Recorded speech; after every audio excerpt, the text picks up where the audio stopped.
श्री स्वामी समर्थ. नवरात्रीच्या 9 दिवसात नवदुर्गेच्या 9 वेगवेगळ्या रूपाचीच पूजा का होते?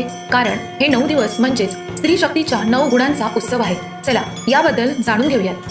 पहिली शैलपुत्री, जी आपल्याला पर्वतासारखे स्थिर राहायला शिकवते. दुसरी ब्रह्मचारिणी, जी संयम आणि तपश्चर्येचे प्रतीक आहे. तिसरी चंद्रघंटा, जी मनाला अपार शांती आणि धैर्य देते. चौथी कृष्मांडा, जिने हास्याने विश्वाची निर्मिती केली, ती आपल्याला ऊर्जा देते. पाचवी स्कंदमाता, हे मातृत्वाचे आणि वात्सल्याचे रूप आहे. सहावी कात्यायनी, जी वाईट प्रवृत्तीशी लढण्याची प्रचंड शक्ती देते. सातवी कालरात्री, जी सर्व संकटे आणि भीतीचा कायमचा नाश करते. आठवी महागौरी, जी पावित्र्य आणि क्षमेचे प्रतीक आहे. आणि नववी सिद्धिदात्री, जी भक्तांना सर्व सिद्धी आणि यश प्रदान करते. या चैत्र नवरात्रीत देवीच्या या 9 रूपांची मनोभावे पूजा करा. व्हिडिओ आवडल्यास कमेंटमध्ये जय माता दी नक्की लिहा आणि आपल्या ईश्वरी भक्ती मार्गाला आजच सबस्क्राईब करा. धन्यवाद.